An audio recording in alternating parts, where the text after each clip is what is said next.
Welcome. I'm Nina Griffin, and this is the Astrology and Magic channel.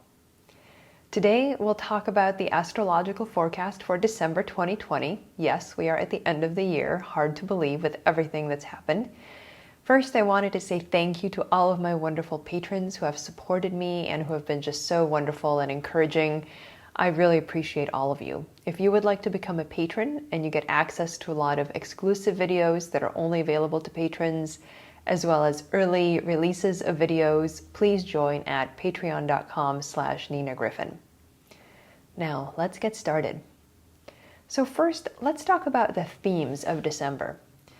I consider December the other big month of the year 2020. I think that in many ways it's even bigger than March, which saw a meeting of the three visible superior planets, so Mars, Jupiter, and Saturn, and of course Pluto as well if you use it, in Capricorn. And also, that month had Saturn's first entry into Aquarius. Obviously, March was very important. It saw the beginning of lockdowns and just a general realization across the Western world that yes, COVID is real and it's going to change our lives quite drastically. Now, March and the weeks surrounding it were all about the breakdown of structures. I'm sure you've heard the saying, the millstones of the gods grind late, but they grind fine, and various versions of that saying. And 2020, I think, has been just an exceedingly fine and slow breakdown process, right? Just pulverizing existing structures into the smallest possible components. Obviously, this has been very destabilizing and very painful, I think, for a number of people. Now, in the second half of December, though, we are going to start the very painstaking process of sifting through the wreckage and rebuilding anew. Jupiter and Saturn will enter Aquarius and immediately conjoin at 0 Aquarius. And this is really all of these events, Jupiter in Aquarius, Saturn in Aquarius, their conjunction really herald a new world and a new era. It may not be better, it'll just be different. And I suggest that if you're interested in this, you check out the videos I posted on this topic. Some are available publicly, some are only available to patrons. You can see the whole list on patreon.com and you can access whatever is appropriate. December 1st, Mercury enters Sagittarius, the sign of his detriment. Now, Mercury has been in Scorpio for over 2 months because he was doing his retrograde mostly in Scorpio. And this was really since late September, if you can imagine that. Now, the Jupiter signs for Mercury are never a great fit because Jupiter is just too big picture for Mercury, who's naturally very detail-oriented. So I think what we can expect as Mercury goes through Sag, verbal skirmishes, I think we can expect that, but also any kind of fighting words, which is hard to imagine because we don't think of Sagittarius as a militant sign. But remember that Sagittarius is the only sign that features a weapon. And for that reason, Sagittarius is associated with projectiles. So I think that we'll see protests and legal attacks in the news probably until December 20th when Mercury leaves for Capricorn. Now, December 3rd, Mercury has a phase which is known as his morning set. What this means is that he enters combustion and loses visibility because of the sun's rays. So at this point, he's approximately 8 degrees away from the sun. And therefore, Mercury is very afflicted now. So he is combust and he is in his detriment. So this is really not going to be a great moment for communications that you want to get a lot of attention. Now, in Hellenistic astrology, I should just make this point, the rule of thumb for a planet losing visibility is 15 degrees due to a lack of astronomical precision, and it's just a rule of thumb. But the information in this video is astronomically accurate for this particular setting of Mercury, as they all will vary somewhat depending on where Mercury is in his cycle. Now, December 10th, Venus will sextile Pluto at 23 Scorpio in Capricorn. You know, it's not that important as a standalone aspect, partly because it's a sextile and because there's an outer planet involved. But what's interesting about it is that this actually kicks off about a week of Venus's sextiles to the Jupiter-Saturn-Pluto complex in Capricorn. So what I could see happening in this second, third week of December is kind of a moment of subdued social enjoyment or celebration within the parameters of COVID-19, who, in my opinion, is really the number one manifestation of this Jupiter, Saturn, Pluto, and Capricorn that we've been dealing with all year. Now, December 11th, Sun will trine Mars at 19 Sagittarius and 19 Aries. This is a highly energized combination that's really good for getting things done in your personal life. Now, in this case too, the Sun receives Mars into Aries, so this makes the trine even more effective than usual. But it can also be a militant combination for those wanting to start a battle. However, remember from my previous videos that Mars is still not yet done with what I call his defeat saga of 2020-2021, and this actually ends in January. So even if you feel the urge to start a battle and to start a fight, restrain yourself. Mars is not done being humiliated, amazingly enough. Now, week 3 is going to be very busy. We have a lot of things going on astrologically.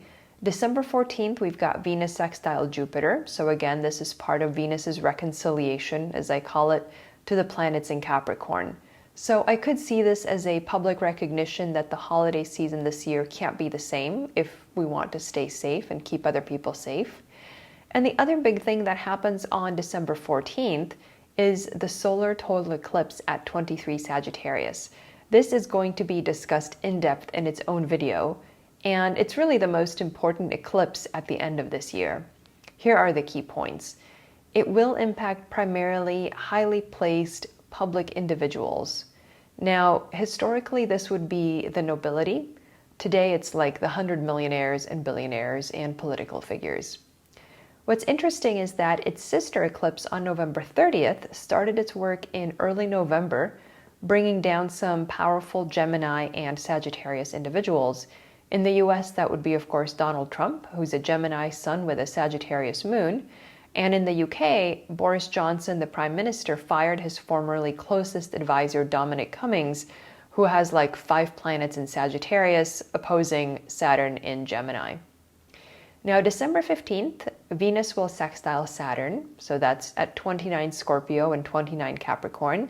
And this is really the end of that Venus-Capricorn stellium reconciliation.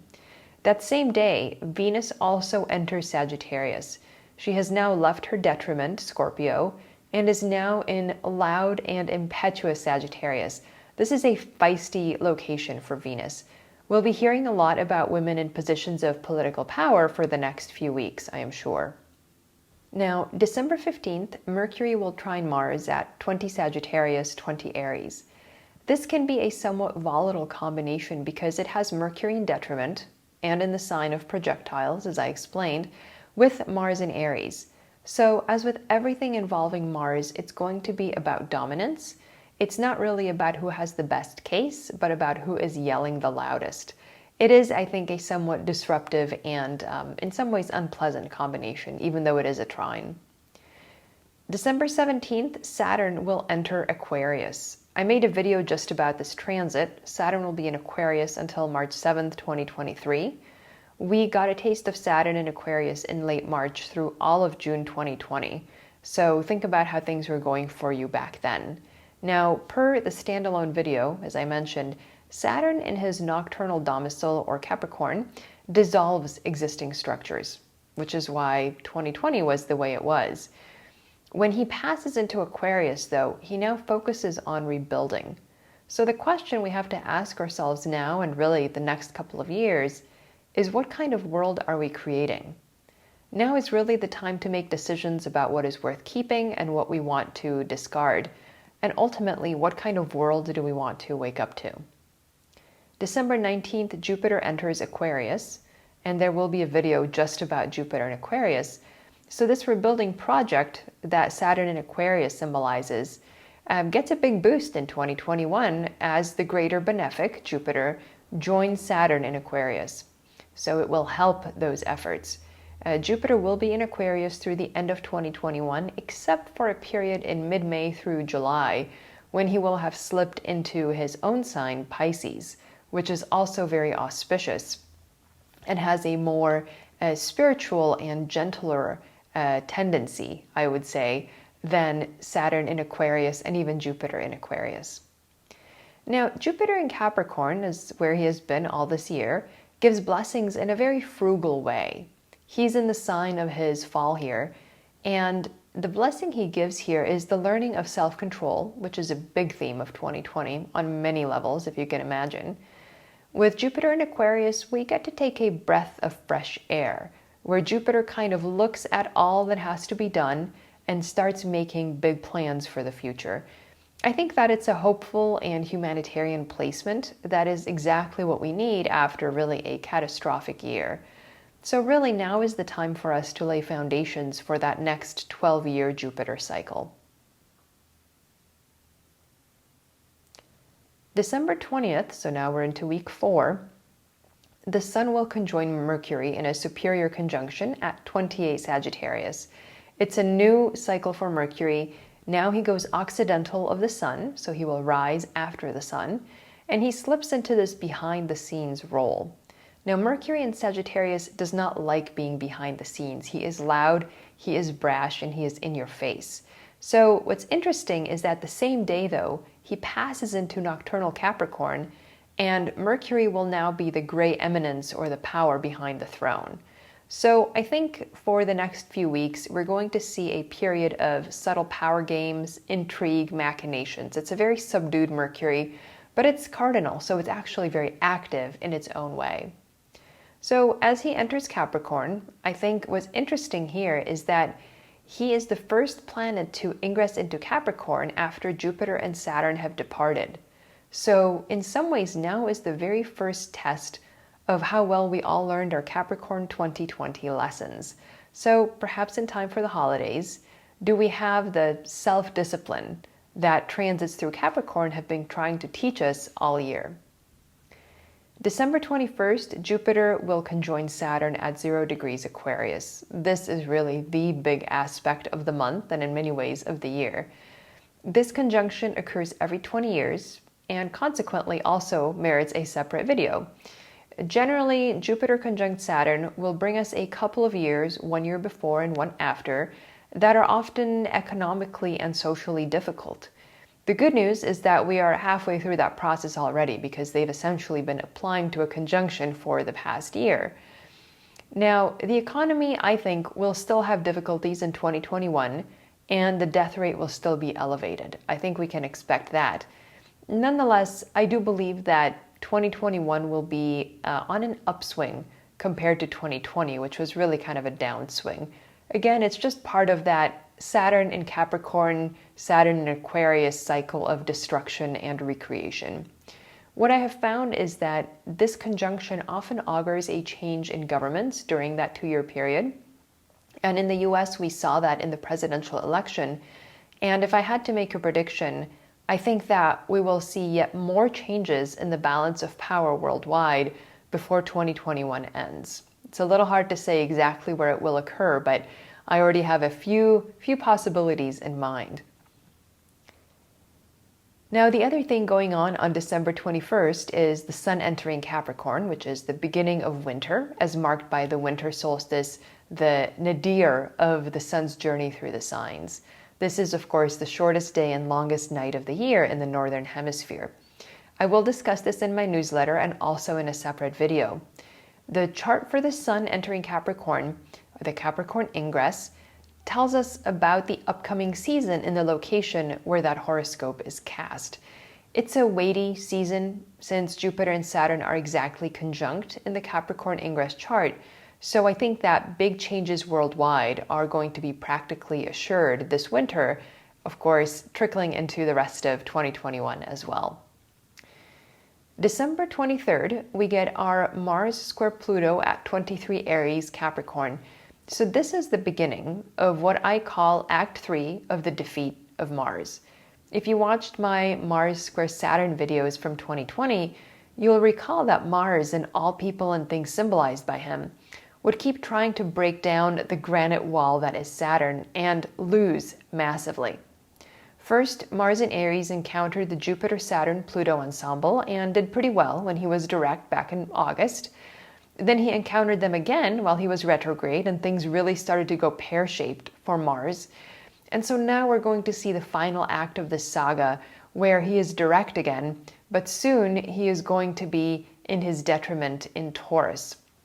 So when he squares Pluto, he is still in Aries.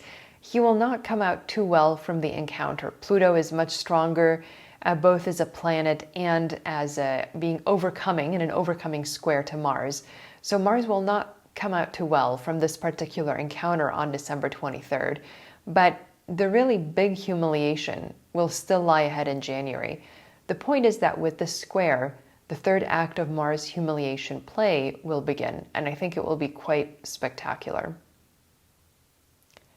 Finally, December 29th, really the 5th week of December this year, we have a full moon at 8 degrees of Cancer. So here is something we didn't see at all this year, a lunation in a cardinal sign that wasn't confrontational.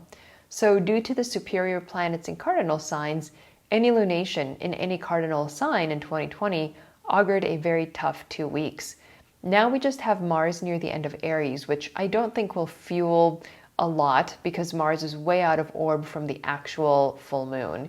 So I think the next 2 weeks will represent the population at large and women specifically, because the moon rules this full moon, which is in Cancer.